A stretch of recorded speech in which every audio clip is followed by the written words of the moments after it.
On May 26 through 28, 2023, Sacred Word Revealed comes to Atlanta, Georgia. Purpose to unveil esoteric controversies. Conflicts abound in this final generation. After many millennia of deceptive propaganda replacing truth, that's why we must join together as a remnant to sharpen one another as iron sharpeneth iron. To test all things and to declare together openly, the Messiah is Adonai. Get your tickets now at sacredwordrevealed.com and join us for another exciting, rejuvenating, and challenging weekend of worship, fellowship, and discussion with the truth-seeking community.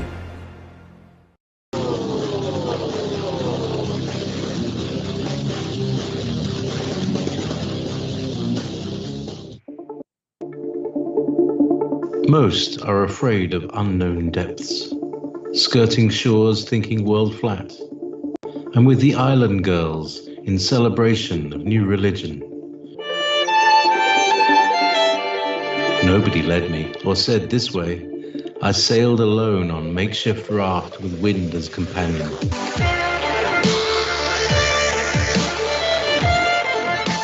Fate for deliverance, confidence enough to assess new disposition. Seekers of lost paradise may seem fools to those who never sought the other world. Welcome to Momentary Zen with Zen Garcia. Visit www.fallenangels.tv. You're listening to Revolution Radio. Hello and welcome, friends, and thank you for joining us for another live broadcast. I'm your host, Zen Garcia. This is Momentary Zen here on Revolution Radio. And I'm honored, and it's a great pleasure to bring on Gary Wayne, the author of The Genesis 6 Conspiracy and what will be a soon release as well. Gary, how are you doing, brother?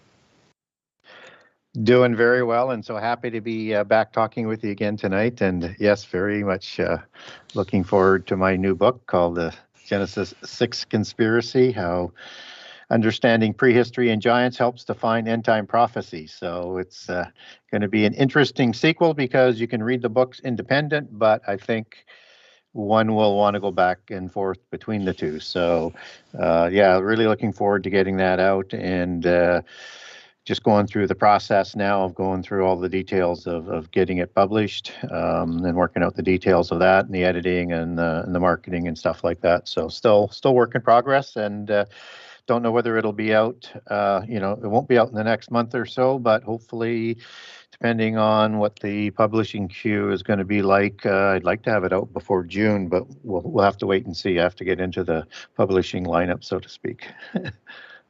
Well, I know everybody is very much excited, and that you have a lot of fans out there with regard to your research, and that a lot of people are looking forward to your follow-up. If you would, can you share your social media contacts and where people can go to find and support the work that you do have already published and released? Terrific. Yeah, thank you. So the best way to get a hold of me or to find my book, and that's other than speaking, that's the only type of income I tend to accept is the book sales and speaking. When there's a profit on the conference that makes that available, then I would accept that at times. But so Genesis6conspiracy.com, Genesis6conspiracy.com is the website. That's with the number 6. And on that website, I have a generous excerpt of all 98 chapters of the first book. I will put up a generous excerpt of all 85 chapters of the new book as well off the same website when it becomes available. And I'll probably look at through my social media, Facebook and whatever else I'm going to be on. I'll be making those decisions fairly soon. And through the website, an ability to get a hold of me and put your name down for a copy of that book. I'm not quite yet ready to take names, but I want to sort of get that official and organize it so I don't miss anybody. If people want to book beforehand, that will be available. And on the website, you can purchase a copy of my book and get a signed copy. So if you'd like to do that, then you go to the Buy Now page, and I've got 3 different pages there. I have a US page for all American customers. I have a Canadian page. I have a page for the rest of the world, so to speak. So if you're outside of Canada or the US, go to the overseas page, and I will ship you a book from there. If you wanted to link over to barnesandnoble.com, or Amazon.com or Amazon.ca, and or to the Kindle version for the get a digital copy, I have those links right on the buy page as well. So that's the easiest way to get a hold of me and my book. And if you did want to contact me for some information, then get a hold of me through my website, which is on the media page where you do that, and where it says contact Gary Wayne for an interview. It's a highlighted line. You click on that, and that will take you through to my Genesis6conspiracy@gmail.com email. So that's the best way to get a hold of me. Well, I'm very excited about the show topic and also the release of your book. This is something that you and I, when we've done a number of shows together, and we've spoken about in detail about Atlantis and the giants, the fall of the angels, the war in heaven, the previous earth age, and how all of that is really important for understanding the legacy of the second world age and the current 6,000 year, 7,000 year timeline that we find ourselves in. But when I released my last 2 books, which are about the antediluvian age and the reign of the dragon lords, there wasn't a lot of material. In fact, I don't recall finding any books about the previous world age, the antediluvian age, or the pre-Adamites out there.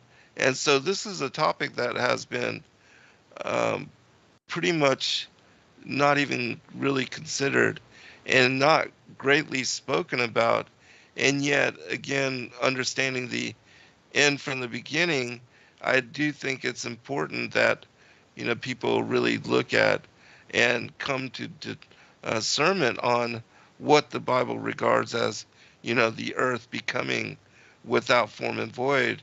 And when you look at that phrase, the Haya Tohu Wabohu, in the Hebrew, that it really becomes clear that there was something that led up to the earth becoming an indistinguishable ruin and a deserted wasteland.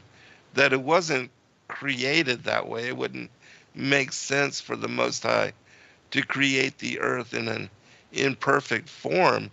And then also considering and looking at worldwide the numerous structures, the cyclopean, the megalithic architecture that we find worldwide, and that are in a lot of times aligned to the stars or to celestial alignments, and are done and created in a manner that we cannot replicate in this day and age.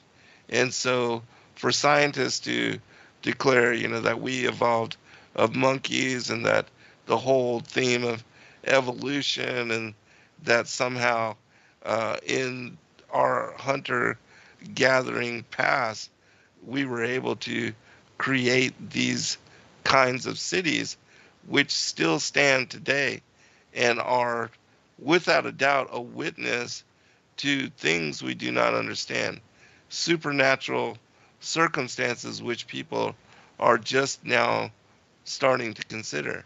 And I do believe that the Bible speaks about these things and covers these things in great detail. It's just, most people don't look at or not learning, hearing from the seminaries or Sunday school teachers anything about the fallen angels, the war in heaven, the rebellion of the Watchers, all of that, and how, in my opinion, it ties to this. And so, can you speak about, in regard to your latest book, are you covering these kind of issues, talking about these things, which I believe you are, and revealing kind of the legacy of what we have from all of that lost knowledge and the ancient traditions? Yeah, not quite into that level of sort of prehistory, but I will make some references to that because it's sort of all relevant. So, when I'm talking about the prehistory, I do a lot of that type of prehistory in the first book. So didn't want to be redundant for the second book. But what I cover off in detail in the second book is the notion of the angelic hierarchy when they're created. That's before the creation of the heavens of the earth, and that there's a connection to that creation, and likely, as you mentioned in Genesis 1:1-2, that there's a destruction in that verse that is recorded there, because as you say, when you get into Tuhu and Buhu,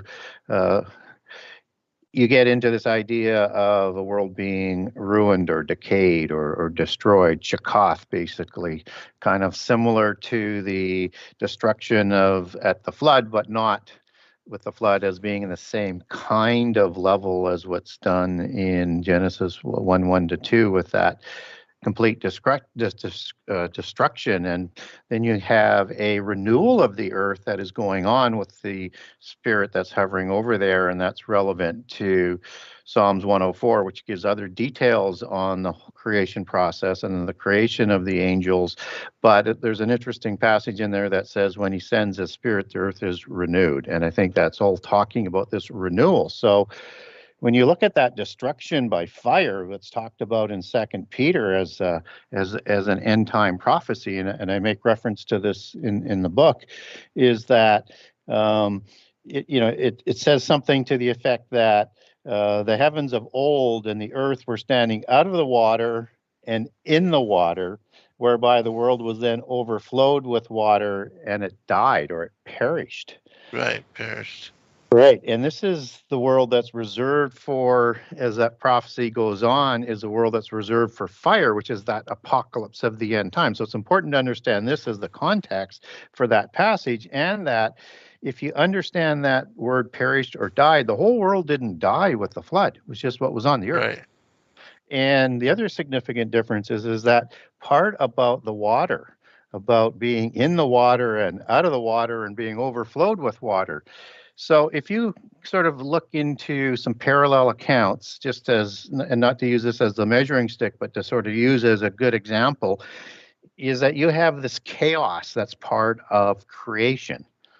And once that chaos is taken care of and it's stabilized, then you can do the creation process as the polytheist version goes about it. Now, that doesn't give you the pretext for the destruction, but it does start to go to give us an understanding of what that chaos was. And that's the chaos of the waters above that collapse onto the earth below.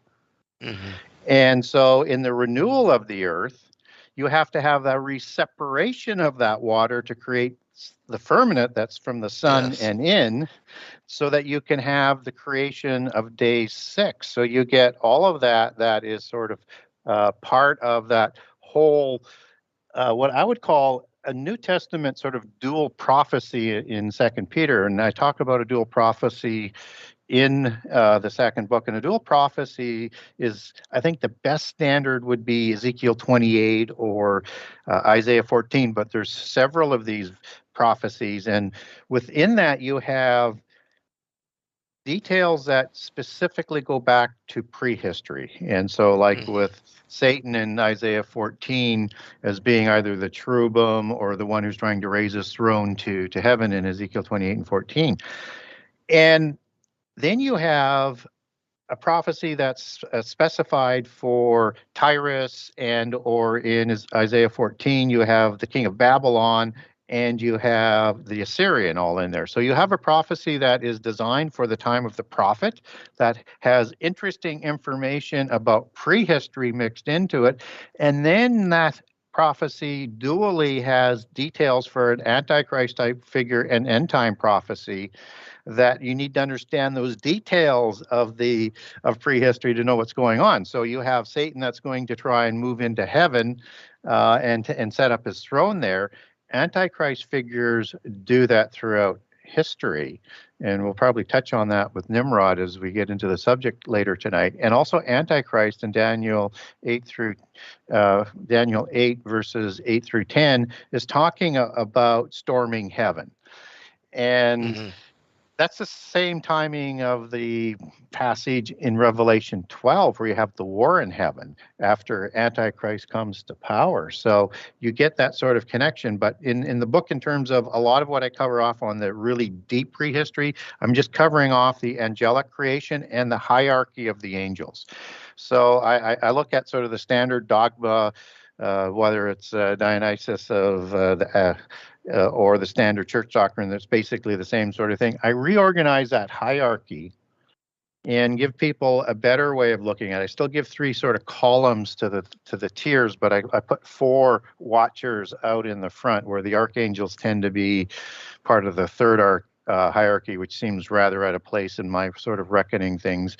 But it's important to understand that, because the invisible forces that run this world, led by the prince of this world, Satan, they have a host as well.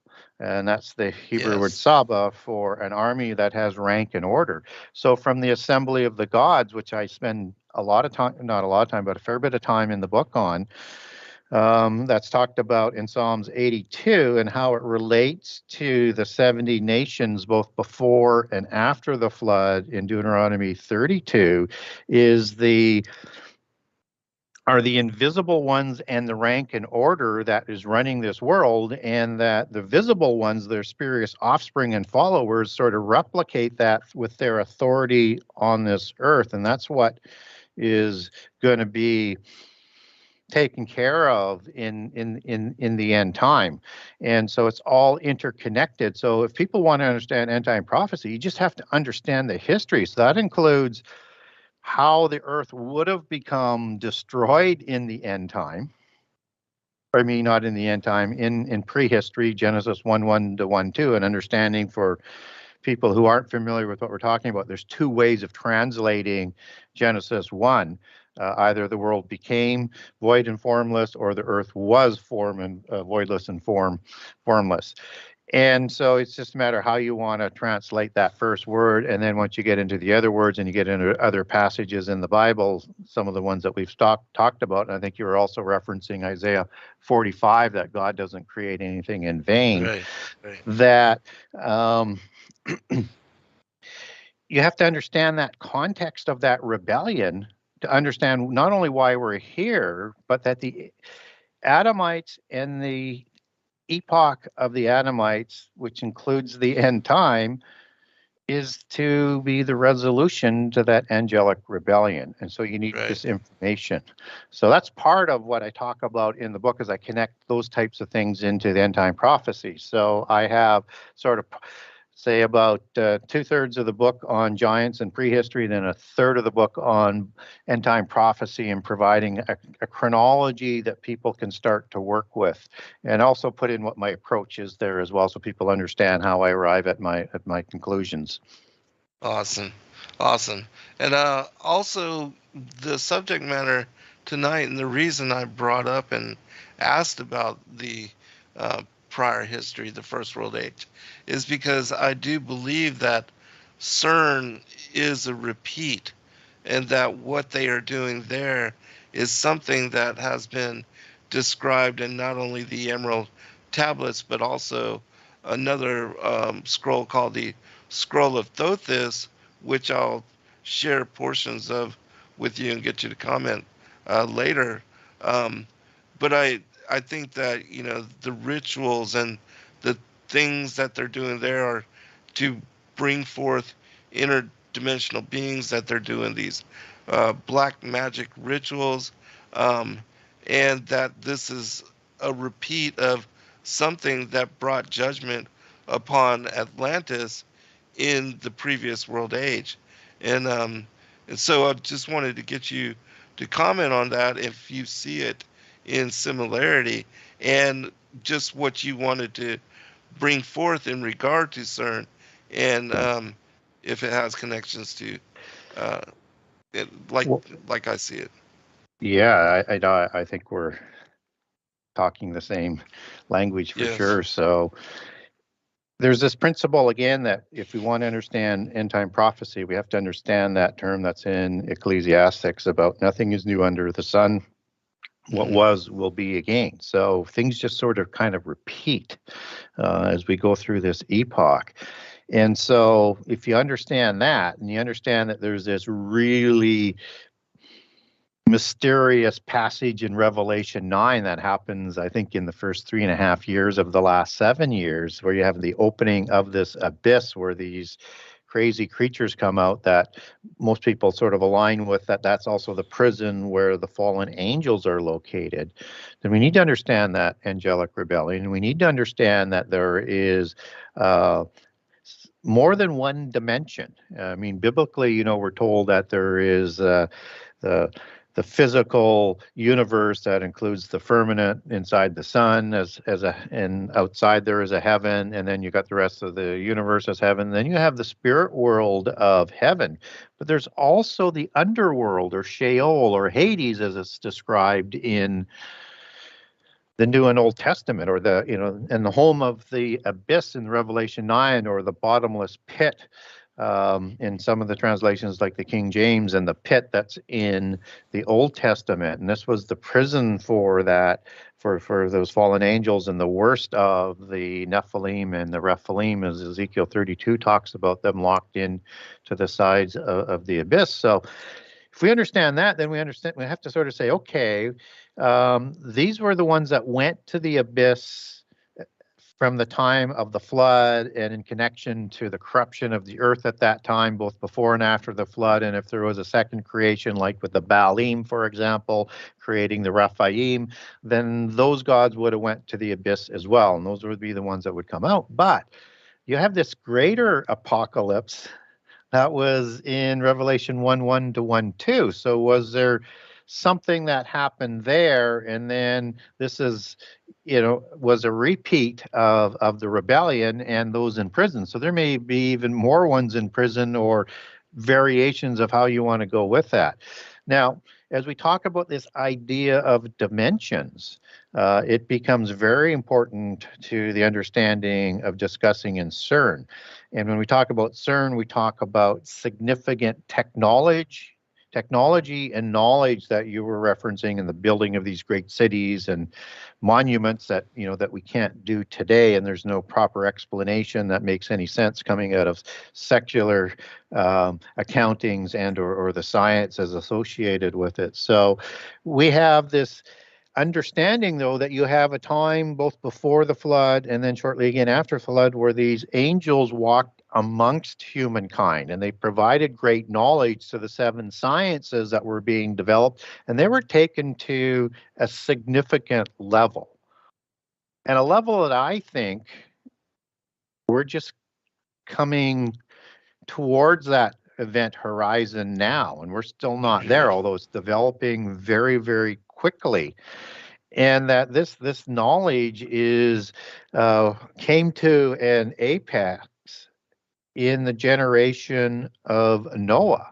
And of course, the days of Noah were 600 years before the flood, and then again 350 years after the flood. So if there is a second incursion and a second imprisonment of fallen angels, it would happen in that 350 years after the flood, and in that last period just before the flood. And that end time prophecy tells us about there's a fig tree generation, and we don't know exactly how long that is, but it also doesn't have to take the full length of a generation. And so in Exodus, we know there's 40 years as one example for a generation. In Book of Psalms, it's 70 years, and then Genesis 6:3 tells us 120 years. So we kind of have to be sort of factoring that in and just not getting too specific, because we don't know exactly when those last 7 years comes for the fig tree generation. But there's this generation that all things that Jesus predicted in his oration in Matthew 24, Mark 13, Luke 17, and 21 are going to take place. And heaven and earth will pass away, as it will at the end of the book of Revelation, and new ones are created, but his words will never pass away. So there's a specific generation. And then the second, or the second of three archetypical signs follows immediately after the fig tree generation. So that's one of them. Beginning of sorrows is another archetypical sign that we need to factor into the whole generation. And immediately following the fig tree generation is the days of Noah, used as exact same words to describe Noah's 950 years that he lived in Genesis 9:29. Those words are very, very specific. So if we understand then that there was this technology in the past, and we're just catching up to it now because nothing is new under the sun, then was there this use of knowledge happening a few more times than what we might have first thought, in the time before Genesis 1:2. Again, as you approach the flood apocalypse, and maybe again shortly after the flood, and that's where it starts to intersect with Nimrod and Babel, and why there's a connection there, and why it's important to both Nimrod and to the end time globalist forces, the occult religion and the global 10 king empire that they're trying to set up, that they get access to these other dimensions. So I'll just leave it there before we start getting into CERN, but I think it's a terrific sort of preface as to the level of technology that we're going to be talking about tonight with CERN, and what they want to do with that technology and what they might be looking for. Yeah, absolutely. And I think it's a really great points that you bring forth, because I think the reference to as in the days of Noah is very important. And also we see in the Book of Giants of how the giants had corrupted, and the fallen angels had corrupted everything, and the word miscegenation, that even the plants were said to be genetically corrupted. So everything, and this is the reason the Most High had to bring the flood upon the world, was to reset and to renew, and to give Noah and his family a chance even to survive and to move on in harmony, and to multiply and replenish as the pre-Adamites were instructed. Yeah, and that the violence came from the giants, and the corruption came from the giants as well. And that when you say everything was corrupted, you're right, that's on the plant genome 100%. And the DNA, that word corrupted is the word shakath, as we talked about earlier, to decay, destroy, ruin, words like that. And so it became that way. And that's that knowledge that they had the ability to change plant genomes, DNA of plants, of animals, and of humans.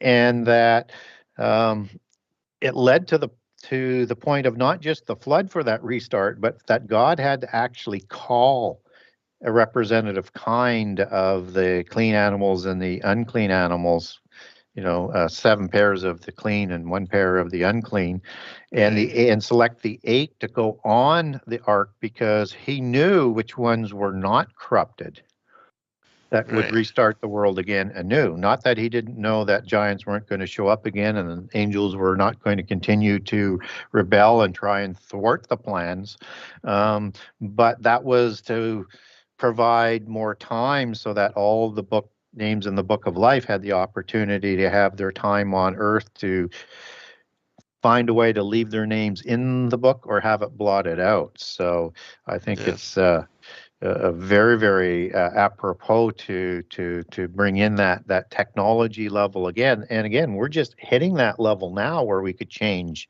the DNA around the world or the genomes around the world. But think about doing that at a higher advanced level, in the quantum level, the building blocks of creation, how much you could change it using that type of angelic technology.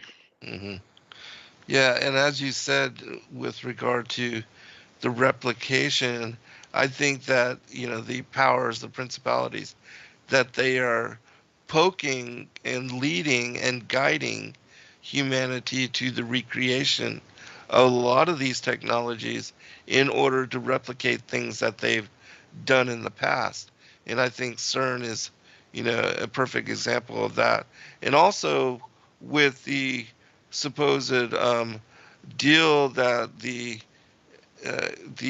extraterrestrial or the alien gods had even said to have been made with the American government, that they would trade technology as long as they would, the American government would look the other way when people were abducted or,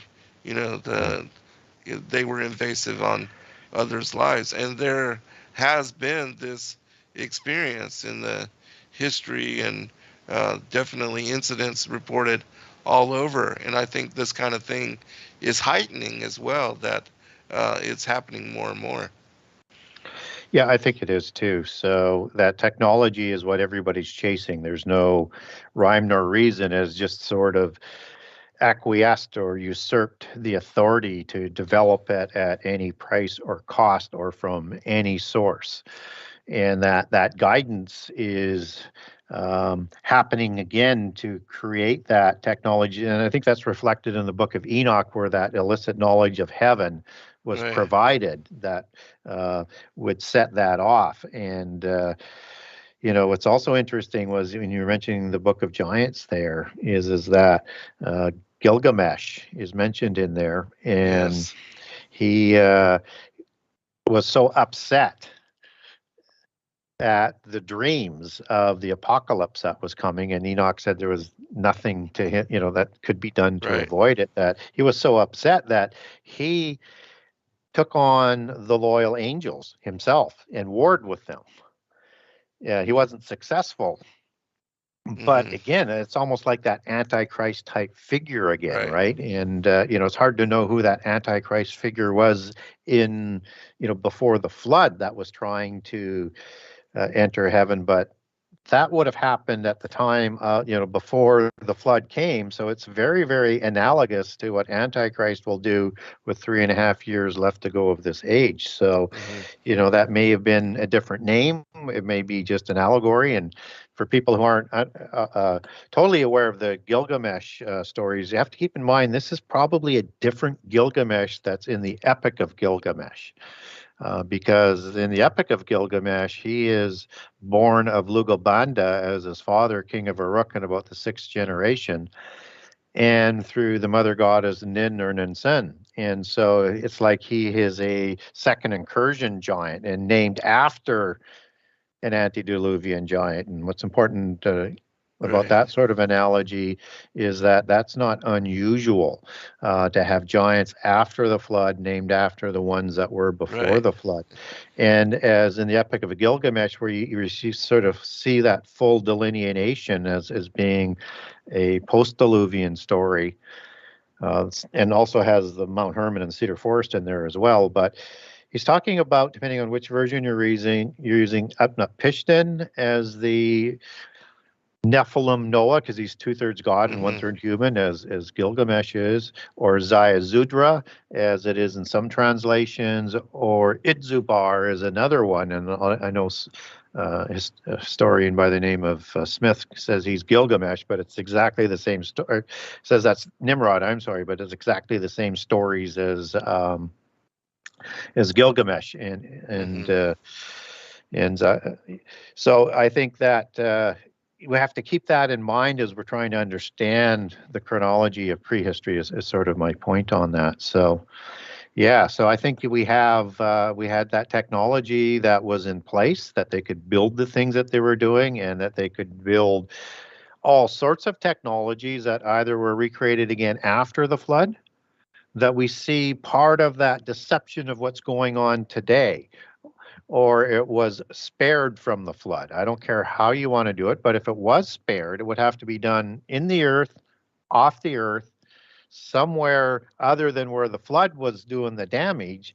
And when you start to consider things like hollow earth, or probably what is more likely interdimensions, like understanding that Sheol and Hades, the other world, is in the same space perhaps as the inner earth, but in another dimension, you start to get an understanding that we have to be open to what has survived throughout the ages, whether it was just after the flood or inclusive of before the flood, that we may see coming out afterwards. And now that starts to get you sort of thinking about, where is the abyss located?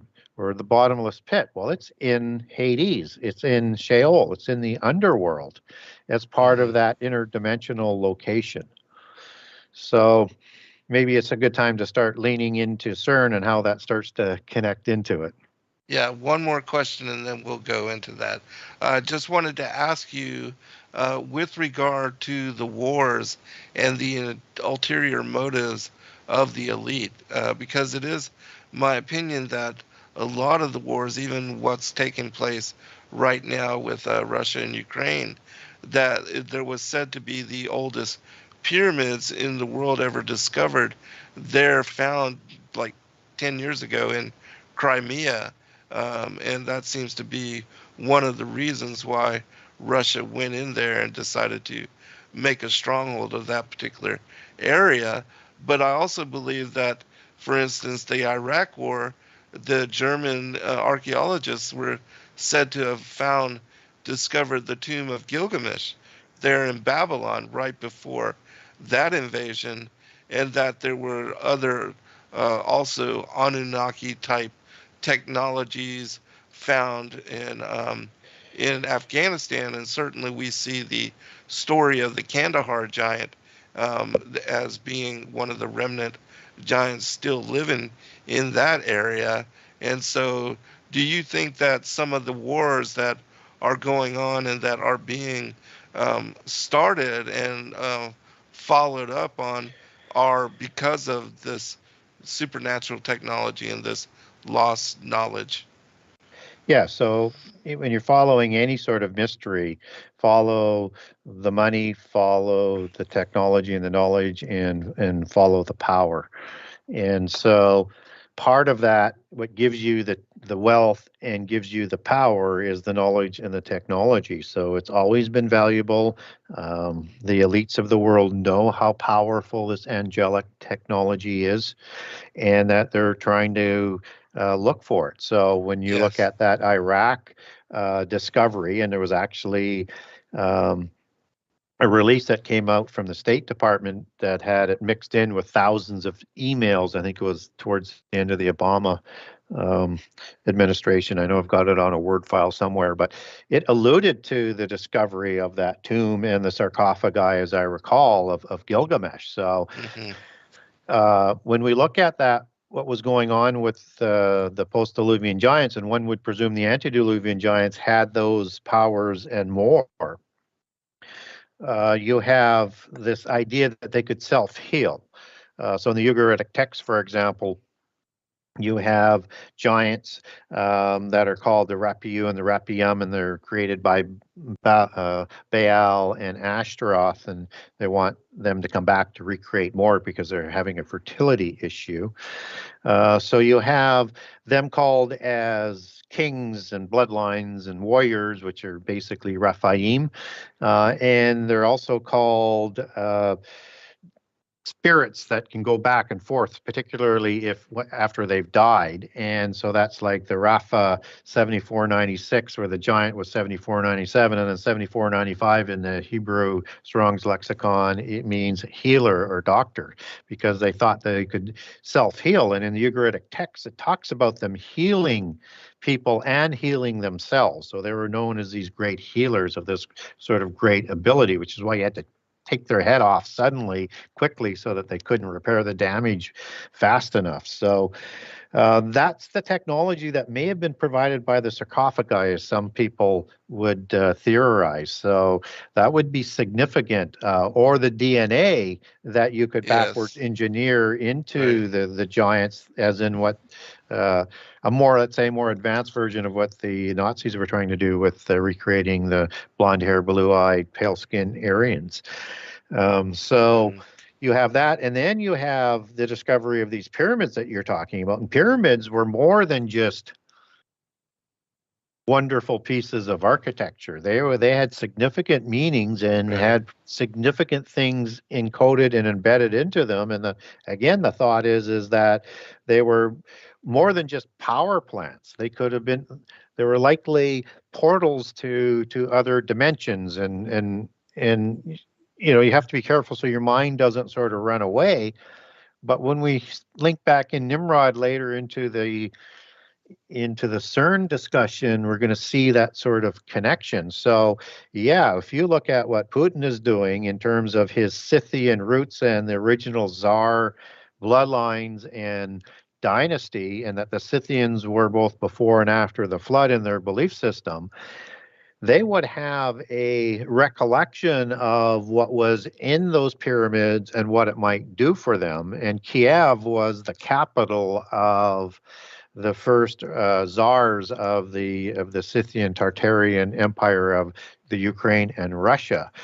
Tartaria is a larger grouping than that, but that was one of those segments of that Tartarian Empire, both in our post-Diluvian history and before the flood. And those pyramids were likely built before the flood. So that would sort of say this is the direct link to that technology before the flood, because we can't build a pyramid today to the exacting specifications. We can't, and have incredible amounts of sacred geometry and astrological alignments built into it, and then to do more functions than what we might be able to imagine in terms of what it might be able to do in terms of the technology that was encoded into it. So I think they're always on the look for that, because that would be a game-changing technology in terms of who's going to control the world.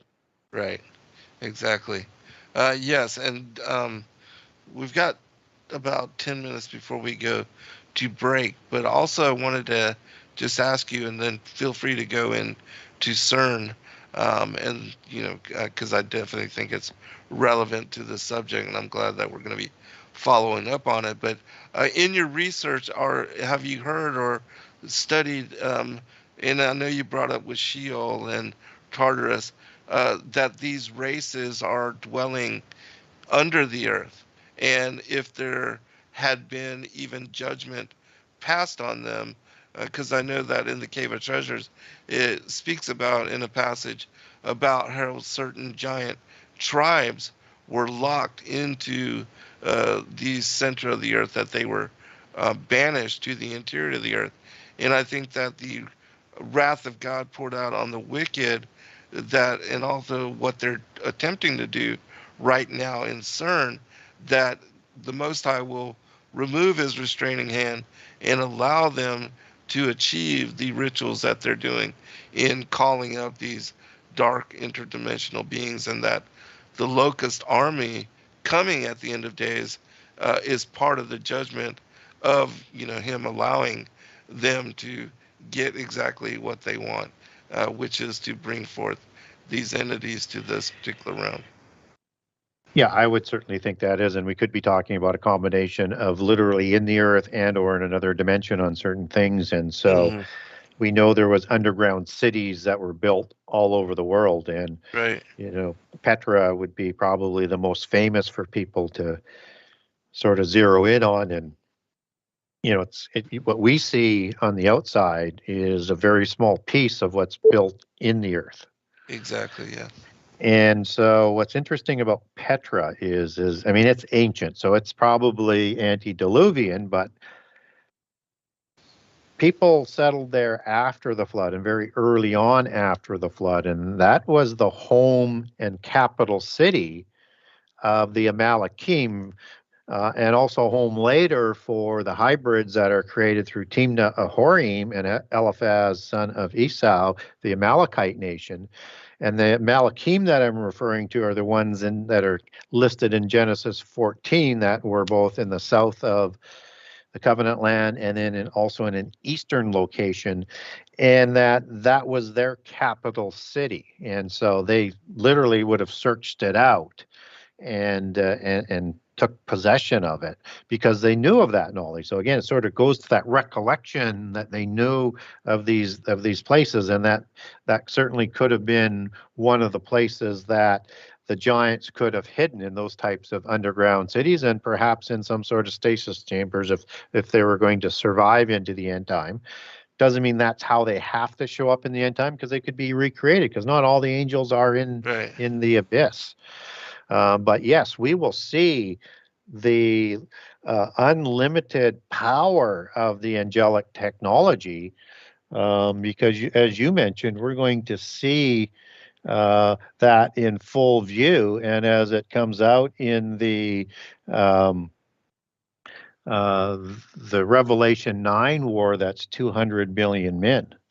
And that, when you look at those creatures, I mean, you just can't look at that and say that's normal.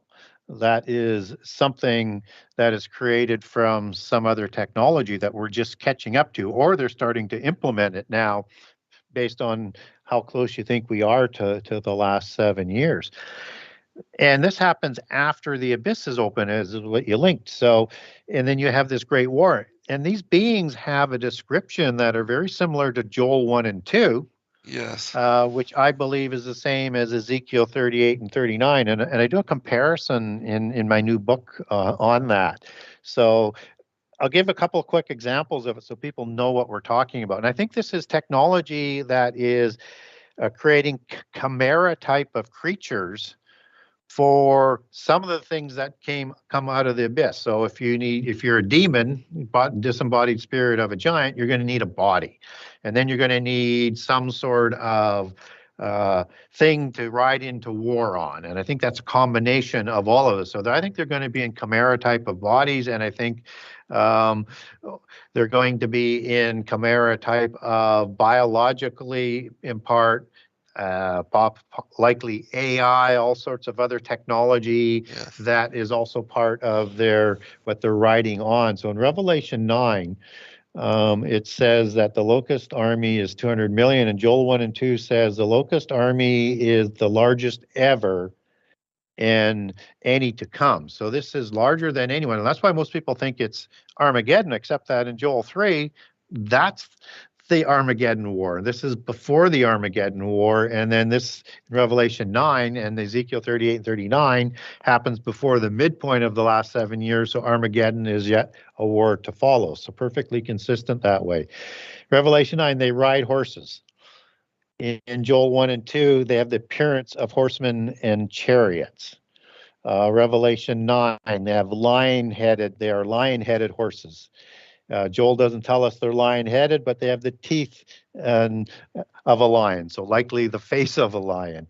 In Revelation 9, the power of the horses come from the mouths breathing fire. In Joel, the horses and chariots destroy with fire. So you're getting chariots also involved with the type of vehicle or weaponry that I was referencing. The tails in Revelation 9 were like serpents with heads. We don't get a description of those tails in Joel 1 and 2.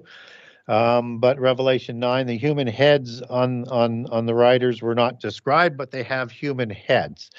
And in Joel, what we're told is their faces cause terror. So whatever this human kind of head is, it's probably Nephilim-like that is going to cause terror.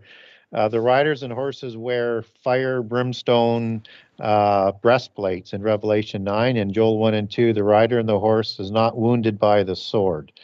So they have some sort of high-tech level of breastplate. And then I'll just finish off with, in Revelation 9, a third of the heavens is darkened.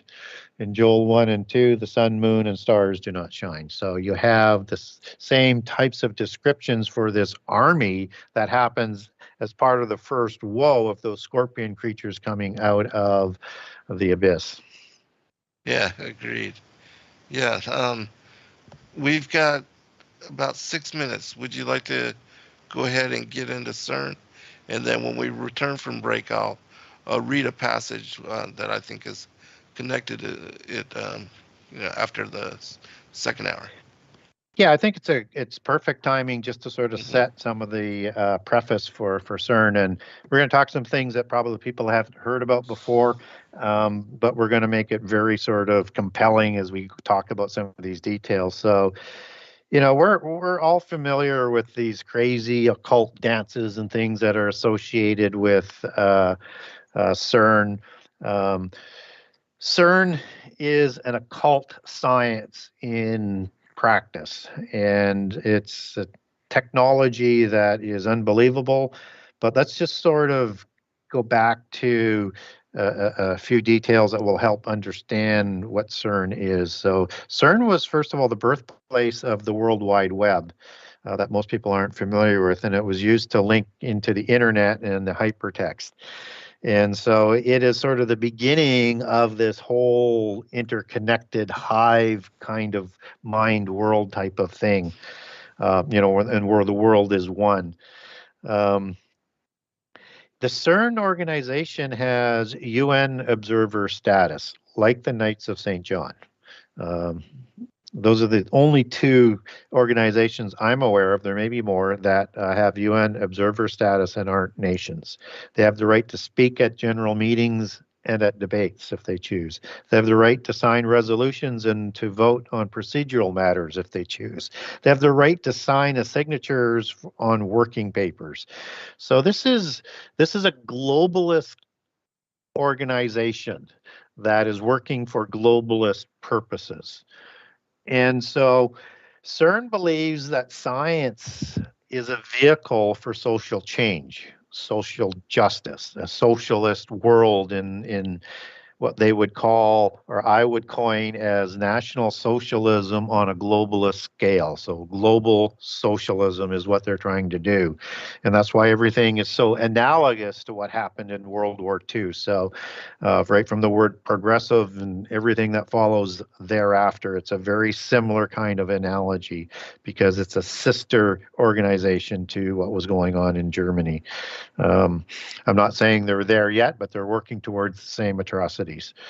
They all eventually do the same thing. So CERN believes in science for social change. It believes in being a part of the refugee crisis. It believes in gender equality, all fine and dandy on that, but it's also very deep into STEM and what they call STEM. That's an acronym, as CERN is. And so STEM is science, technology, engineering, and math. So it's part of the 7 sacred sciences, but those sciences on steroids. And so it's the forefront of science in Europe, and I would say probably the forefront of science around the world, at least in this sort of capacity. And CERN partners with companies to get its technology into the marketplace with licensing agreements. So it's perpetuating wealth as you go through everything that they do. And they use KT groups that they, again, use that acronym to develop and disperse this knowledge technology in return for licensing agreements and wealth. KT is a sort of a double entendre. It would be like Knights Templar, who were thought to have discovered great knowledge and were the keepers of the bloodline messages. And so stem is also would be understood as the stem of a tree or a trunk of the tree, as in the thelemic tree. And in the thelemic tree of their hierarchical organizational structure or their genealogies, as in an elm tree versus an evergreen cedar tree of the thelemic tree for their organizational hierarchical structure, joins heaven and earth. And their idea of heaven is Hades or Sheol, not the heaven of God. And that the power and the authority comes from the roots from that heaven that we would know as part of hell. And so we need to understand that they encode and embed everything into their imagery as a celebration of the gods that they worship, just as science honors through naming everything and after the gods of prehistory, whether it's Greek gods, whether it's Egyptian gods, it doesn't matter. They're there to honor the gods of the pantheon, which is what the seven sciences were originally created to do, and was morphed into for protection into Enochian mysticism, as in Son of Cain, that merged with the illicit knowledge of angels, that then partnered with the offspring of the angels who provided the additional knowledge to usurp the earth before the flood. And they're going to do that again as we get into the end time. So the CERN is an Atlas experiment, as they would call it, and have named it. And of course, that has antediluvian reflections, Atlas being the king of Atlantis. And Atlantis was the helm of world government that was trying to create a world government through military war. It had the most advanced technology and most advanced civilization in Greek mythology. And Atlas was its king, and Atlas was king along with 9 other kings. So this Atlantean empire had 10 kings, just as the globalists are trying to reestablish this new Atlantis that the Club of Rome and the UN have divided up into 10 groups of nations. That's reflected in prophecy in Daniel 2 with the metallic empires and the toes, in Daniel 7, and Revelation 12, 13, and 17 with that end-time empire. And Hold on. We'll be right back, everybody. We'll pick it up on the other side.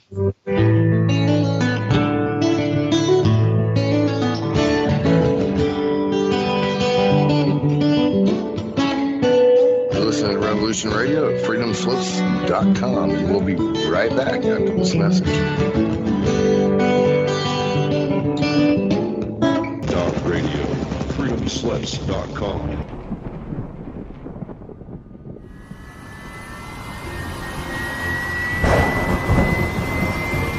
On May 26 through 28, 2023, Sacred Word Revealed comes to Atlanta, Georgia. Purpose to unveil esoteric controversies. Conflicts abound in this final generation. After many millennia of deceptive propaganda replacing truth, that's why we must join together as a remnant to sharpen one another as iron sharpeneth iron. To test all things and to declare together openly, the Messiah is Adonai. Get your tickets now at sacredwordrevealed.com and join us for another exciting, rejuvenating, and challenging weekend of worship, fellowship, and discussion with the truth-seeking community.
As a bookstore for truth seekers, it's our goal to make ancient manuscripts which were once held captive by secretive institutions available for public consideration. In our generation, where wisdom has increased, as Daniel the prophet foretold, we have access to many of the testimonies our early church brethren were persecuted for preserving. After being hidden for centuries, these manuscripts have been leaked from various sources throughout the earth, and it's our goal to gather these sources into printable form to make available for all who seek the ancient way.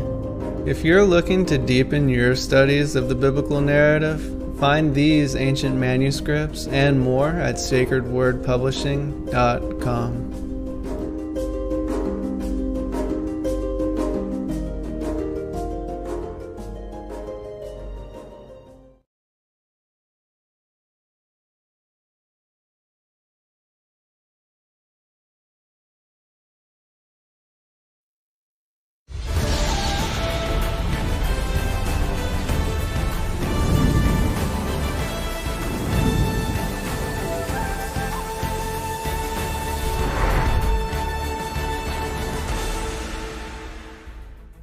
Hello friends, thank you for joining us this evening. I'm your host, Zen Garcia.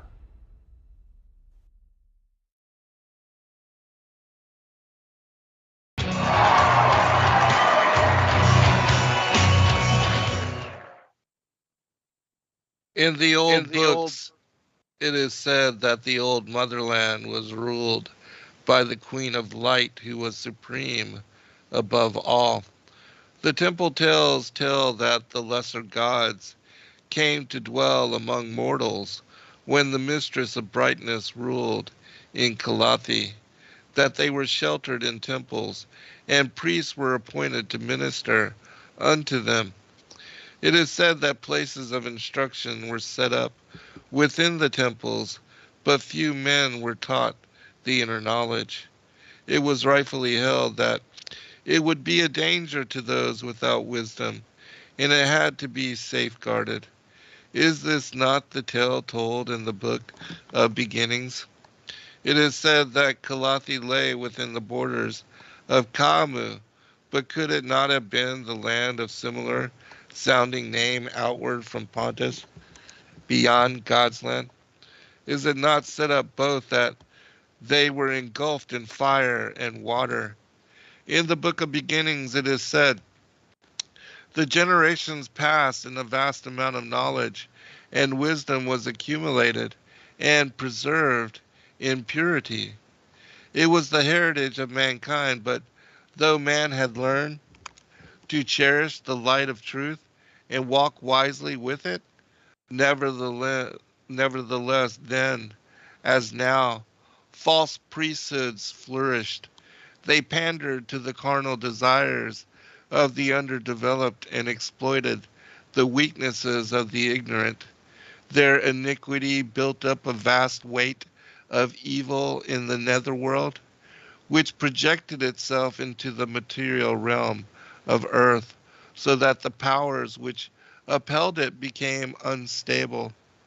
This caused all the southern part of the old land to sink down into heaving waters. The disaster was brought about through the ascendance of evil. Rites which awakened the dead were rife among the carnal-minded and ignorant, while those who remained steadfast on the harder road of spiritual development had fixed their eyes on the light ahead, ignoring the pitfalls at their feet. It was then, even as now, will man ever learn. That's the scroll of Thothis. And also the commentary from or a question from the chat room with regard to, are there any conferences that Gary and I will be attending coming up? Yes, within 2 months. In May 26th through 28th, we will be doing the Sacred Word Revealed Conference here in Duluth, Georgia. If you are interested, you can go to sacredwordrevealed.com to find out more information. Gary and I will both be speakers there, as well as my son, Dr. Joy Jeffries Pugh, Kent Smith, Brett Thomas, Nathan Reynolds, Sheila Skiba, and her son Jeremiah Skiba will also be there to speak about and to share a memorial for Rob, because he was taken too soon from us. But there will be other speakers as well, Zach Thomas. And so if you'd like to join us, we would love to have you share a meal and break bread and conversation with us. Gary, turn it back over to you, brother. Yeah, very interesting passage that you read out. And, when we're talking about the Queen of Heaven, especially in the hive context as well of what the occult is trying to bring about. And when we get into what the technology is trying to tap into, that will really sort of make some connections, because it's, again, as we talk about that technology, but it's more than just the technology. It's also the corruption of the knowledge and the use of the knowledge, because knowledge is neither good nor evil. It's how it's used. Right, and that's the thing to always keep in mind. And so how this knowledge is going to be reintroduced and then abused again is sort of part and parcel of what sort of drives them in their belief system. And so we have to keep that in mind, that even though we're talking about science, it's going to come home to the Enochian mysticism, and will become one and the same, just as Francis Bacon, who was a Rosicrucian, wrote The New Atlantis about the end time, when there would be their religion, their Gnostic religion, that also created theosophy in the New Age, and the same global Gnosticism, as they believe that's the same ancient pantheon that's around the world, is going to be working in harmony with science in the end times. So all of that will come back in, and all the other things that they were using, like evolution, just to lead people away from God, they'll throw that aside pretty fast. So we're not there yet, but that's what's going to do it. But it's important to sort of understand that kind of imagery overlay on where this thing is going to be going, because we're talking about that Atlas experiment that CERN is. And so Atlas would be understood as an Antichrist type archetype in the antediluvian world as well. So whether Gilgamesh, Atlas, whoever the Antichrist was, and there was probably multiple Antichrist figures then, just as there will be in the end time. So as we understand that the occult is part of this, is the occult sciences and the development of the sciences that is emerged in with all of their imagery of the ancient pantheons around the world. Understand that dance that I talked about earlier, that you can see on YouTube, and then they come out with other really freakish sort of occult things and celebrations. But that one dance is the dance of Shiva. And that is out of the Hindu religion, which is going to be important to keep in mind as we get into the technology. And the dance is done in a burning halo or an orb, again, part of occult religions. And gods used to come into this realm at times in a bubble or an orb or a quantum bubble, as it might be called, which, again, that term quantum is going to become important as we go through this hour. And so it was the dance of the gods, the dance of Shiva, and it's associated with creation of the earth. And so when we talked about this, and it was so apropos, Zen, that you were talking about the destruction of the earth and then the renewal of the earth, that's talked about in Genesis 1 and in 2 Peter.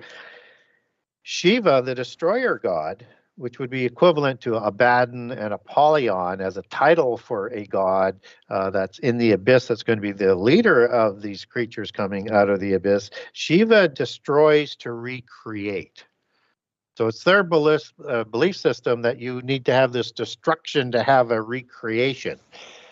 And if it's not stopped, and fortunately Jesus steps in before all flesh is destroyed from the face of the earth, they would destroy everything again, just as it was, right down to the foundations, as is talked about in the Old Testament. So important to understand, this is the power of the technology, of the angelic technology that is becoming part of our world again today. And so when we look at that acronym of CERN, we need to understand that they use double entendres and allegories. So they use CERN with an acronym, but it is the meaning of that acronym that's important as it goes back into their history. So a lot of people might not be aware of Greek mythology, where you have some wolf gods, like Liska, the wolf goddess, was a wife of Lupercus, and Zeus changed himself into a wolf in that other history or mythology to create the werewolf beings, and with King Lycaon. But that's a different rabbit hole. We won't go down there today. That's a deep rabbit hole. That's a deep rabbit hole, yes. So it's a show. It's a show in itself. Yeah, we'll have to do that sometime, Gary. Yeah, that would be fine. That would be great. Yeah, and so in this family of these wolf gods is a god named CERN that shows up in as the name CERN in the Etruscan religion, and he's the brother of Lupercus. And so when you hear all these Lupercali festivals in February, that happens as part of the Etruscan Roman history. It's sort of rooted in all of that as well. But understand, this is a nature god. His name is CERN. And after the death of Lupercus, CERN, through divine right of inheritance that is expressed through the kings and the royals and the spurious offspring on this earth, becomes the god of this world. And he was the brother of Lupercus. So this is a nature god that is a god that's also depicted as a goat god, like a Pan god, like a Bacchus god, like a Cernunnos god in the Druid pantheon.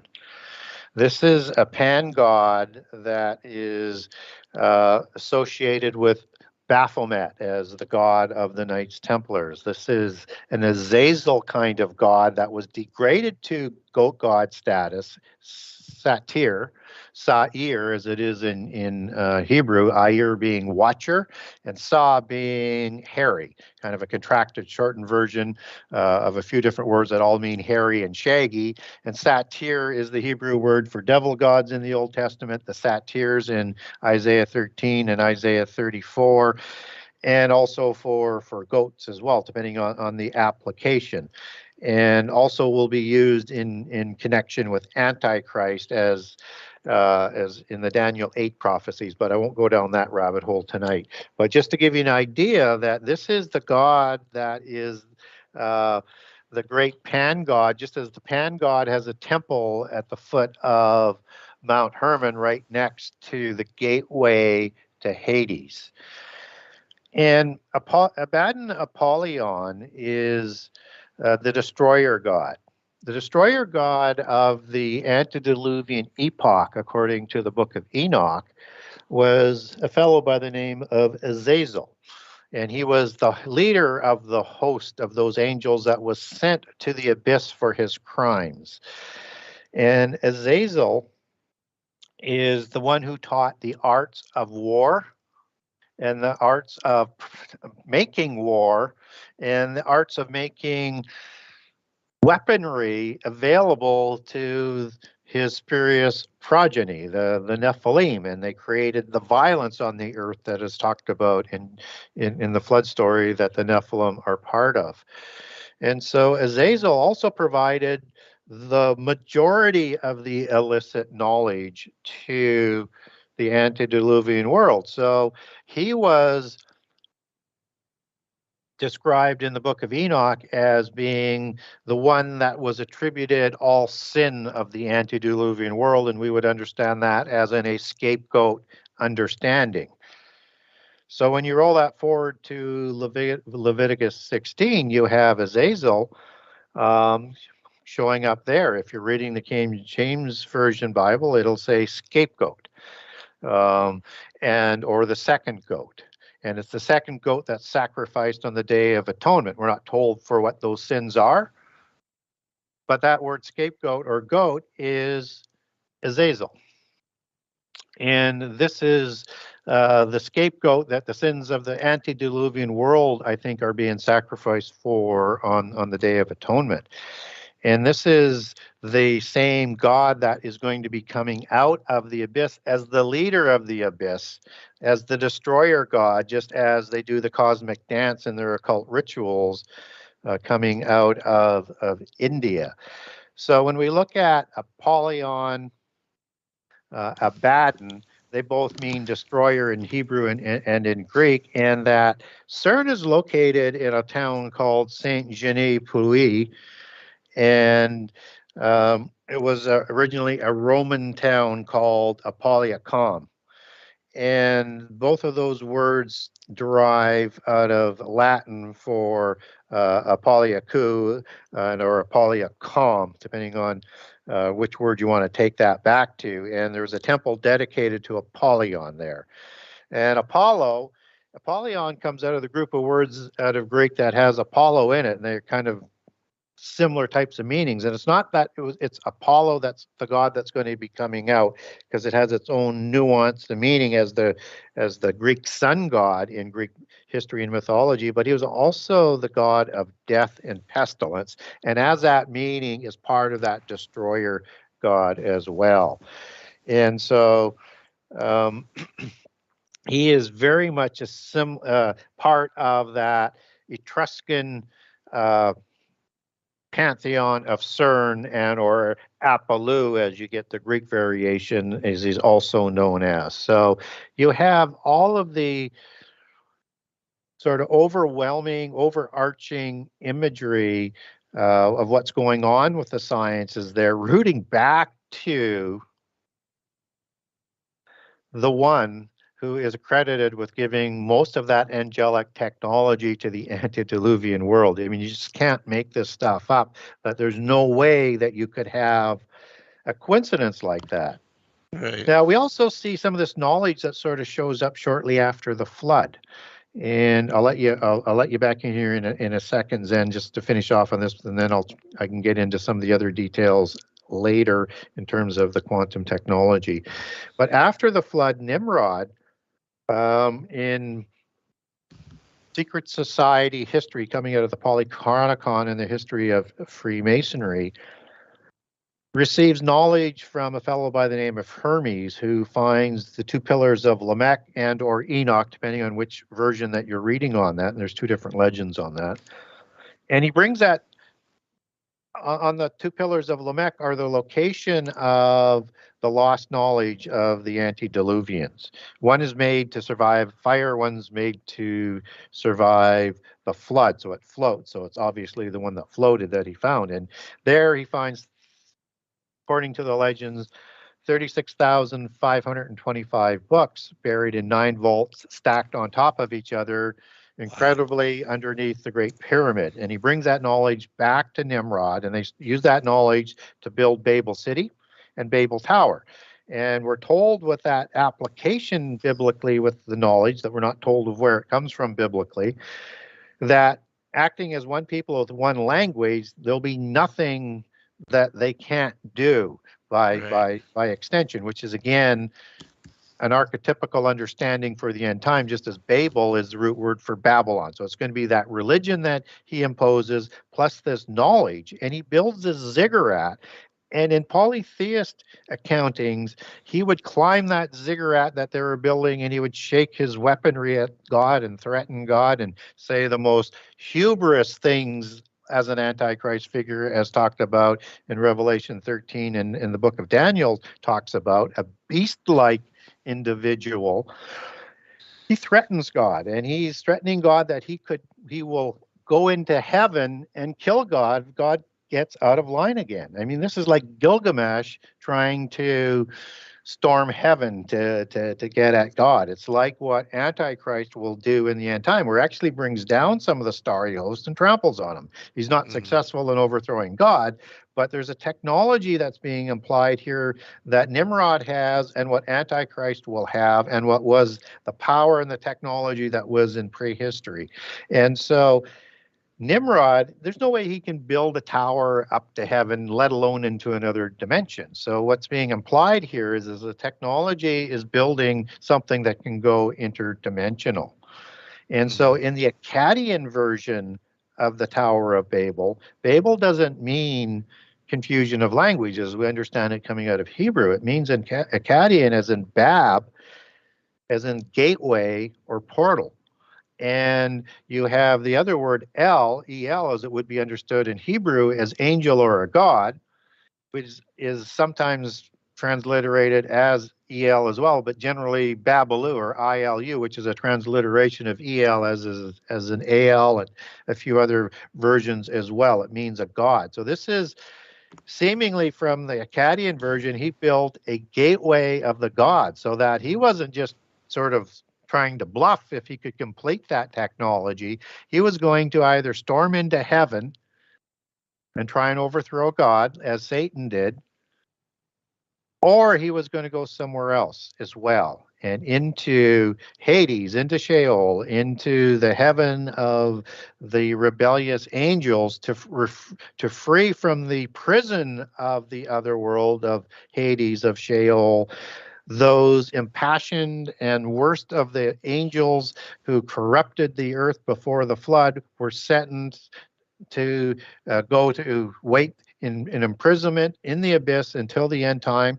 And if Baal, whom the Rapiu of the Ugaritic texts were trying to bring back to create more Rephaim because of their fertility issues, they were trying to bring them back, but they were probably in the abyss as well for doing the same types of crimes.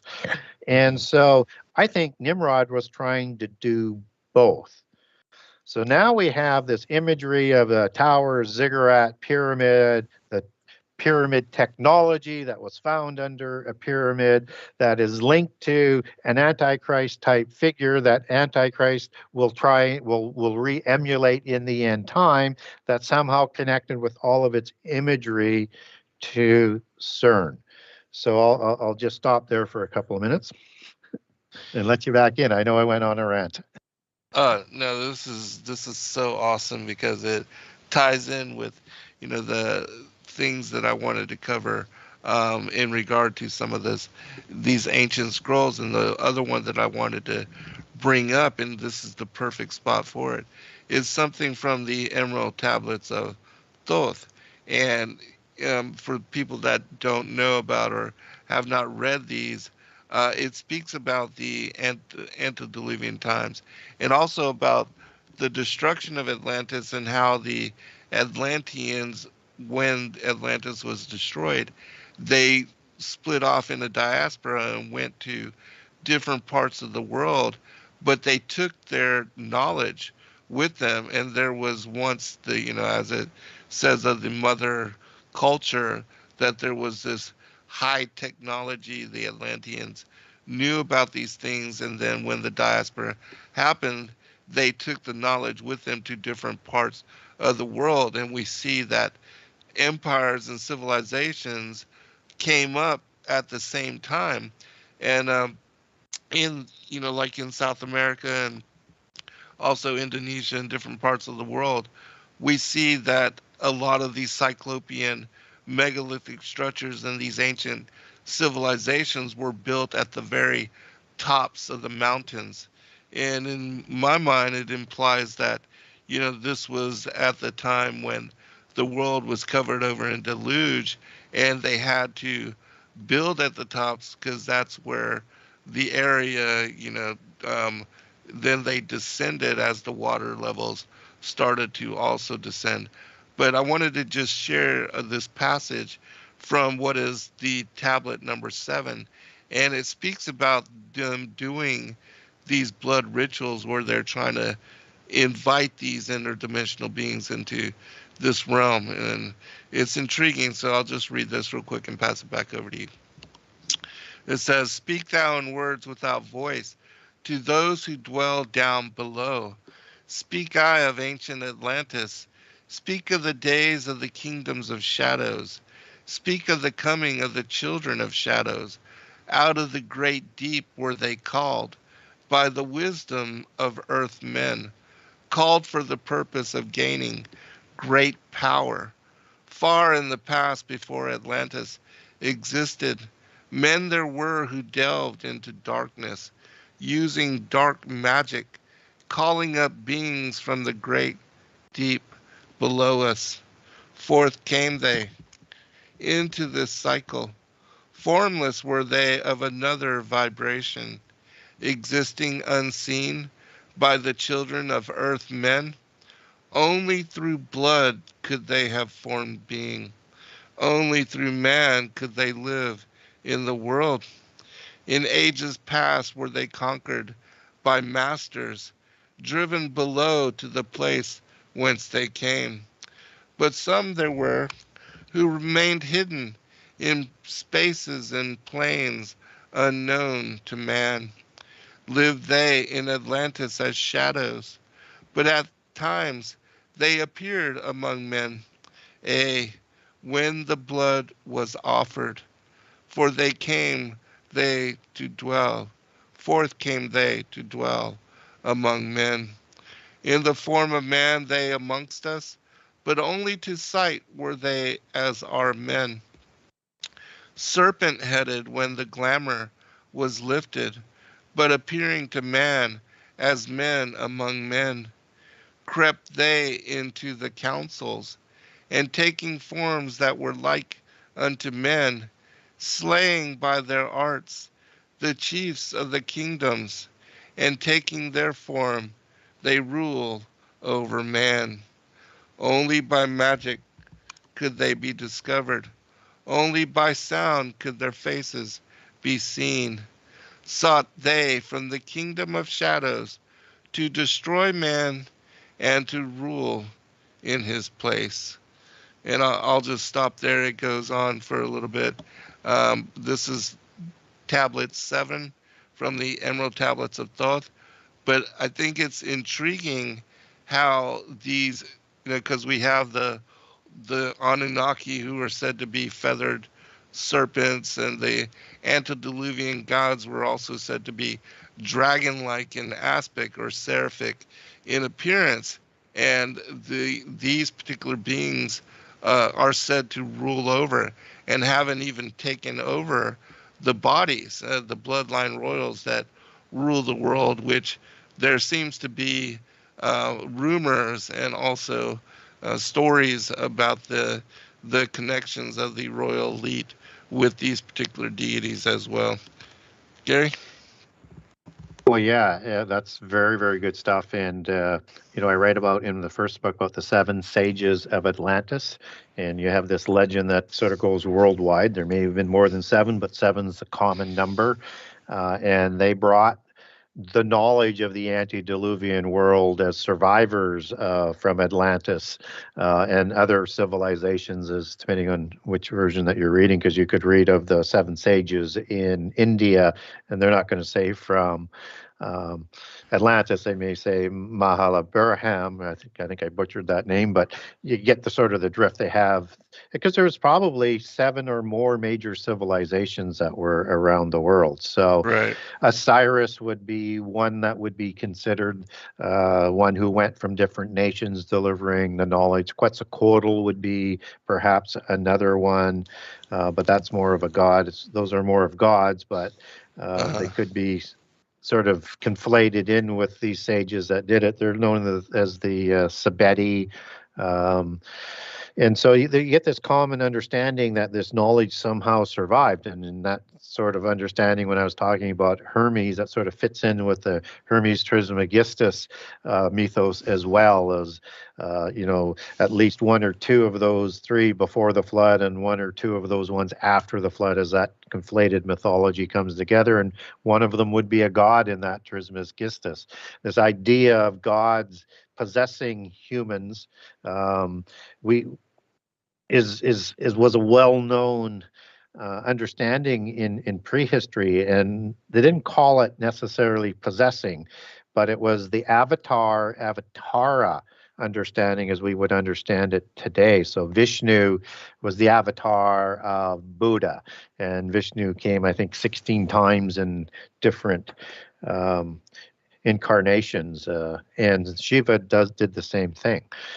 So Shiva may be involved with an incarnation in the Christ consciousness of the New Age and the Antichrist figure in the end times. So yeah, it's interesting to understand that knowledge, and that this knowledge it was used in ways that we can't even sort of imagine, and that's the scary part. That's why we understand that we're just coming up to that event horizon, so to speak, in terms of the knowledge. So as I relay over to how that connects back into CERN, it's that technology, and that at CERN you're getting quantum computing and AI that are working together. And what's important about that is that quantum computing can get you into different dimensions, but it under the older sort of technology, and it may be evolving today, but it was more like, I would call it like a rifle shot as opposed to a shotgun. So it was single bullet, single target.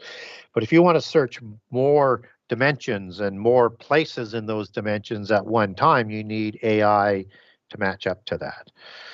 And so you're going to see more of this AI and quantum understanding marry up in all sorts of formats. That's just starting to get into cryptocurrency, and maybe at the end we'll get into that, because I don't want to get down another rabbit hole, because that's another great story too. But you have this searching of multiple dimensions, and they are looking for something. And so I'll come back to, what they're looking for other than these particles that they're talking about. And that's important. And I also think that it's the abyss that they're looking for is important as well. And that ability to open up portals to go into other dimensions. And so quantum mechanics, quantum math, has as a pioneer Wolfgang Pauli, Pauli, and he saw his research through the occult, and he was a fan of Carl Jung and his alchemy and Eastern religions, numbers, myths, and all of that coming together as one sort of philosophy, one sort of theology, and that alchemy type of impact is really sort of important as it mixes into that, and particularly as you understand that in terms of geomancy, which is all part of this. And geomancy is not only understood as the divination of geographical features and figures and lines, including ley lines, also known as part of that arts and sciences of the occult of arranging buildings and other sites so that everything lines up. That's part of that celestial alignment on ley lines, on holy sites, for the energy and everything else that's going to go through in that technology that they're building. And also the divination of the soil through the ground. So they understand everything that's in the ground, not just for growing things, but what it can be derived out for power and what's underneath that, both in this physical world and in another dimension. And it also is the use of sciences and math. And geomancy is like a gatekeeper who can create portals between worlds. So if you're a geomancer, you have the ability to do that. That's part of these sciences and part of that portal aspect that we're talking about, where the abyss is in another dimension, and with what Nimrod was trying to do. And in the occult, you have cryptograms, they call them, and they're the codes that are encoded into the universe. That's the part of the sacred geometry that you hear being encoded into their worship sites. So this is very advanced algorithms and technology that you understand superficially as the sacred geometry. And they believe that Earth is a sentient and an intelligent and conforming to the mathematical and geometrical laws not understood by science as it was, but not as it is changing. And so geomancy can be sort of understood in relationship to quantum computing and math, to a belief that comes out of the Upanishads and also out of Taoism, the ancient form of Taoism, and or Feng Shui, which was might be a little bit more familiar with people. That Feng Shui aspect of Taoism works at the quantum level, and it's a blend of intention and observation as it pertains to the vibration and entanglement and consciousness of waves and particles. It has a belief that the universe is fabric and not matter, but energy and information, and that is all part of a greater energy field. And I won't go through, but you get sort of the ideas, what they're talking about, and where it's made up of subatomical particles that are connected, that make decisions and communicate with other particles that we would know through quantum entanglement, and that everything vibrates with its own sort of consciousness. They believe that the world as we understand it today is like a matrix or a computer program.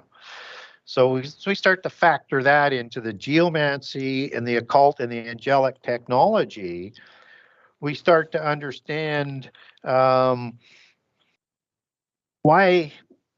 we get odd details about the original pioneers of quantum mechanics in its history, that they believed that they needed to understand the Vedas to understand the principles and the theology and the philosophy, and understand philosophy is the love of Sophia, the mother queen goddess that we were talking about earlier from the Gnostics, and also synonymous with wisdom, with the word wisdom as it's translated into English. That you need to understand these Vedas and Upanishads out of India to understand and to be able to develop this quantum math. And so Niels Bohr, who's another one of these pioneers, he often consulted the Vedas to get his thinking right again so that he could sort of understand this. And that Werner Heisenberg was also a pioneer, and he believed the same thing and was a fan of Vedic thought.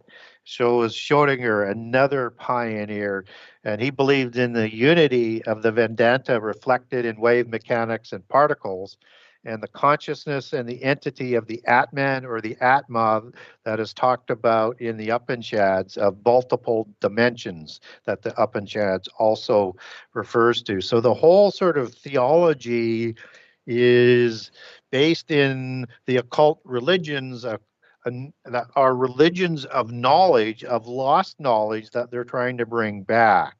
And this is the theology that is being matched up with the AI through the development of quantum mechanics and then by extension quantum computing.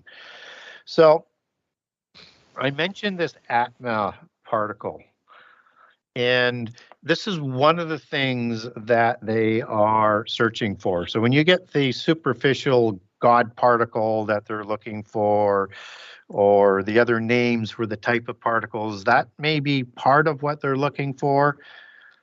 But the Atlas detector is specifically looking for dark particles that are invisible. That's why they call them dark.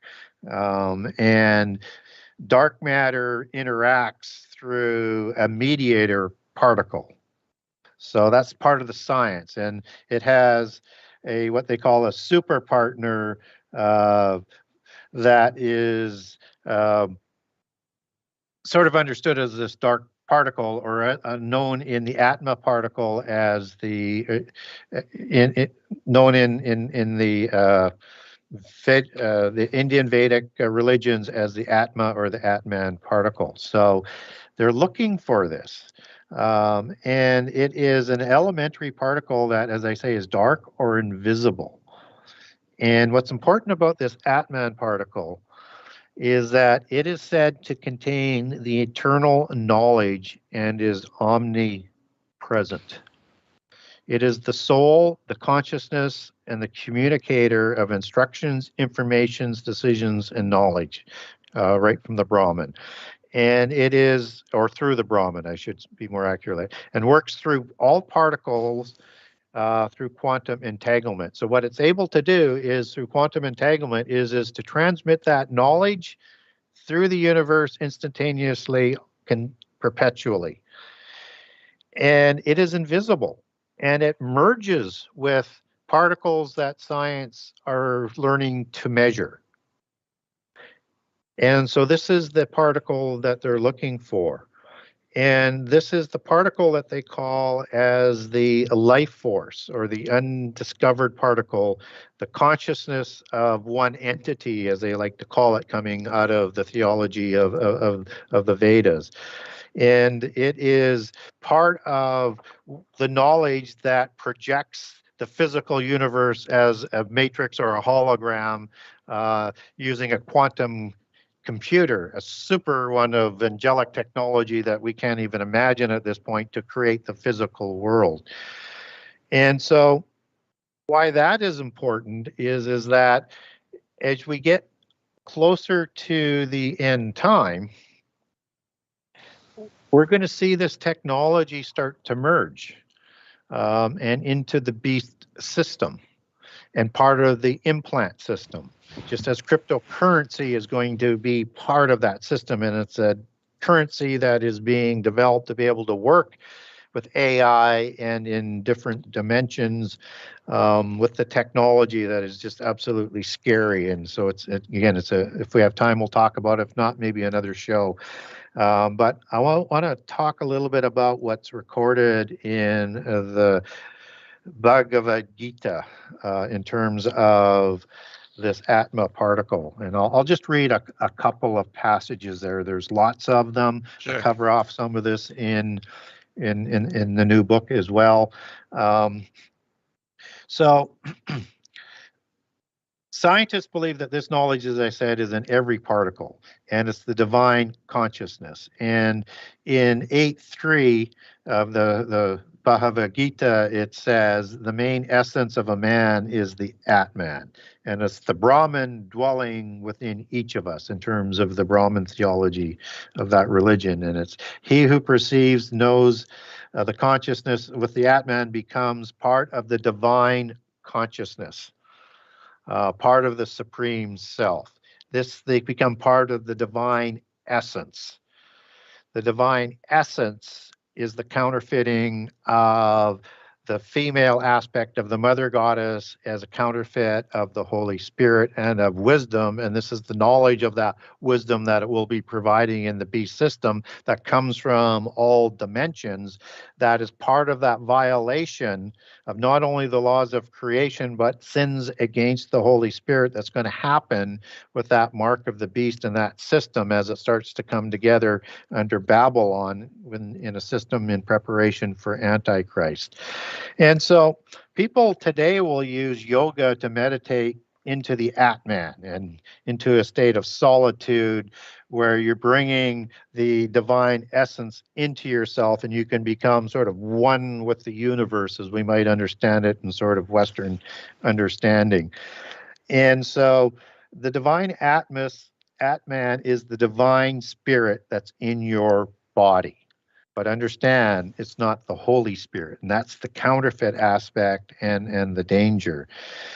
And the divine Atman can reside in bodies, but does not interfere with the body. That's in verses 13 that I'm into now, or chapter 13 that I'm into now, for people who are wanting to check where it's coming, where I'm getting this from. And it is in your body as in like invisible parties, but as a spirit from another sort of dimension, as you would understand that. And it's the source of everything. It is the source of the superior Brahman. And it is the supreme spirit or the universal life force, as they will also express in it. And so we need to understand how the occult religions works with science, because this is technology that's going to be offering us immortality Yes. going into the end time. And that immortality is not only immortality in the physical world, so it's going to have things that are going to work at the quantum level, at the bot level, at the building block level, to give yourself either the ability to repair your body or new bodies, or to cure disease, or all of the above. Or they'll have other bodies, like a sleeve is one of those series that was out a couple of years ago, that they would just give you a new sleeve or a new body or a new clone body so that you could have physical immortality. But that whole healthcare system, as the Davos crew, the Committee of 300, whom they report to, and the secret societies and the bloodlines, want to implement, and they believe it'll be implemented through the healthcare system, because people will demand it because of the catastrophes, aka pestilences, that will be coming, and other things to give them immortality. And as a promise with their oath of loyalty with the mark of the beast, that they will take, that they will deliver that in return. But as we know in Genesis, the book of Genesis, in the Garden of Eden, and as the Nahash, working with Satan, was communicating to Adam and Eve, that if you eat from the tree of the knowledge of good and evil, you will be like God. Right. So knowledge is that other component. And in the occult belief system, godhood is immortality and unlimited knowledge, and you have to provide that access to this Atman particle to deliver both. That will come through the chip system.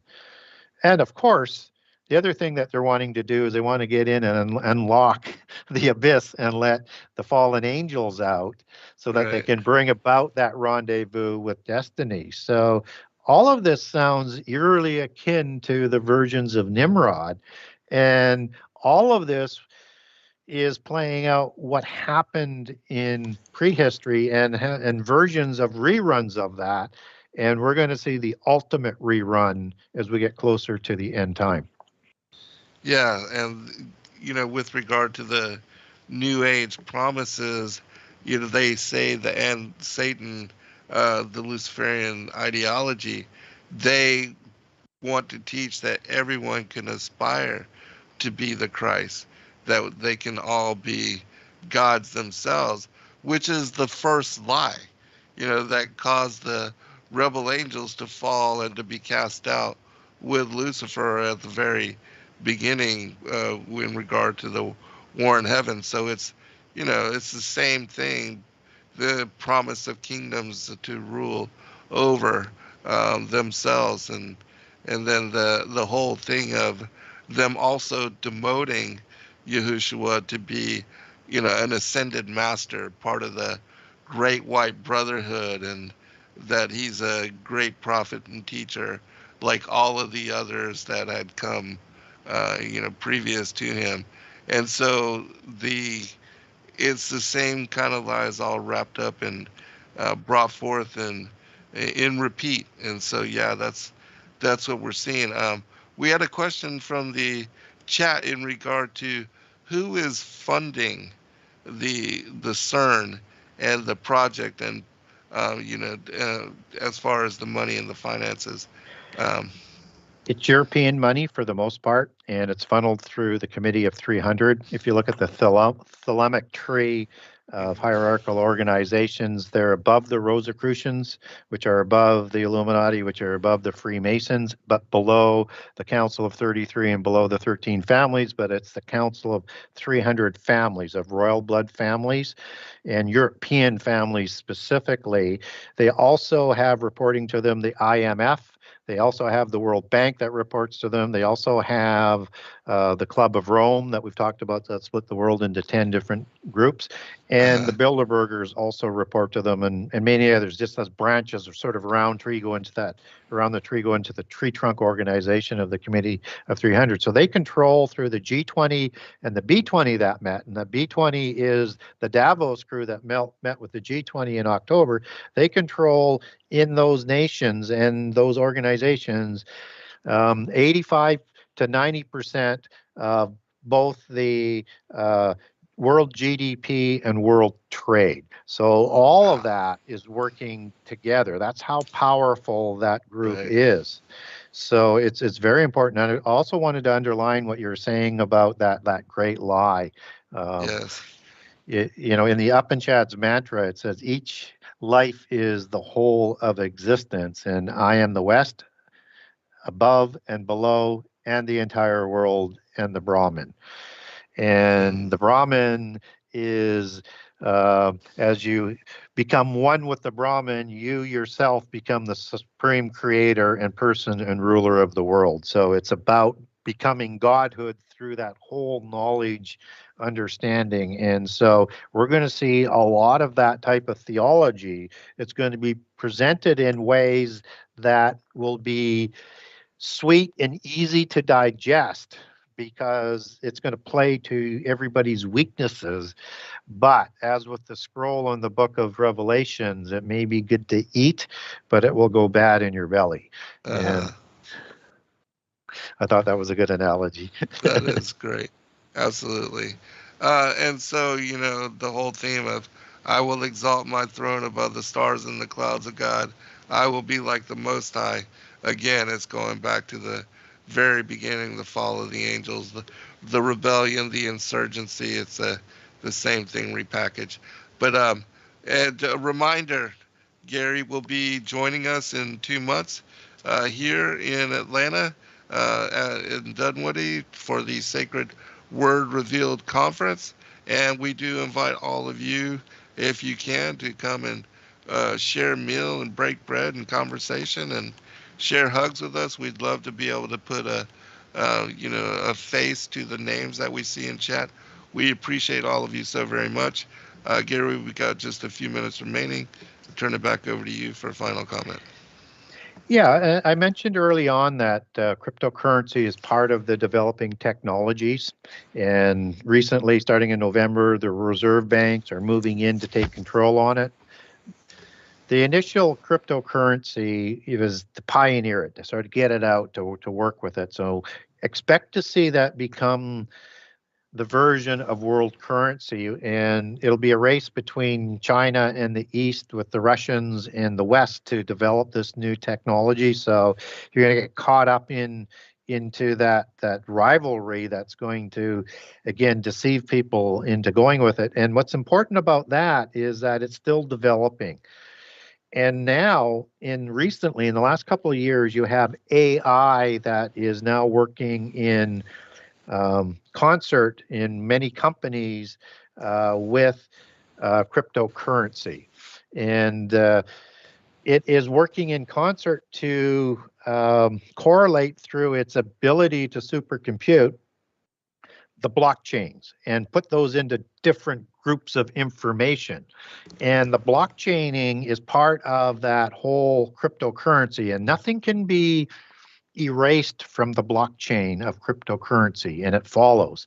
And this is the same technology with AI that is now, you see another lane being developed as the G20 and the B20 were putting out, and Mr. Schwab was gleeful in that he needs a complete new reset, and we need this new vaccine passport to be introduced that will track things like your environmental footprint.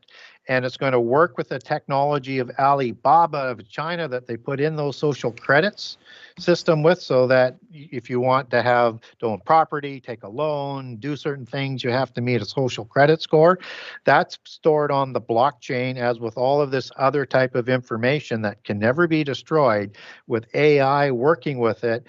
And you're going to see probably a couple lanes for a while with a passport, and with the cryptocurrency now starting to be moved into by governments to be introduced, and then that will come as that quantum level type of currency. Now, the quantum level of computing has the ability to decode the cryptograms of cryptocurrency. So in order to make that invisible, so there's no digital footprint or crypto footprint, it's going to have to be ready to merge with the Atma particle that's invisible, so there won't be that invisibility except for those who control the information.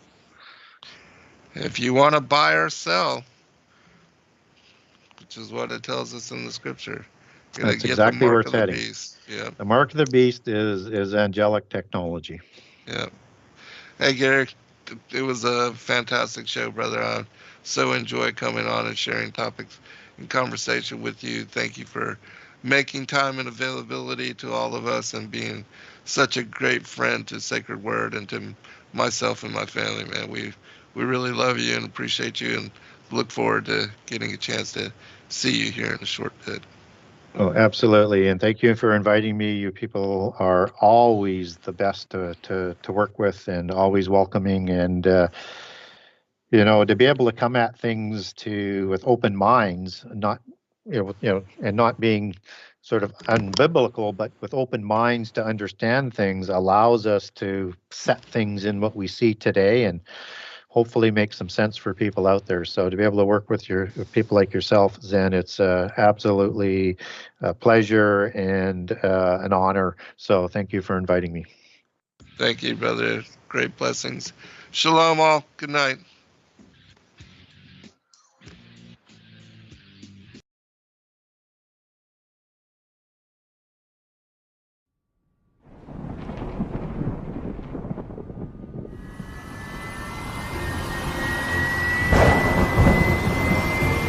On May 26 through 28, 2023, Sacred Word Revealed comes to Atlanta, Georgia.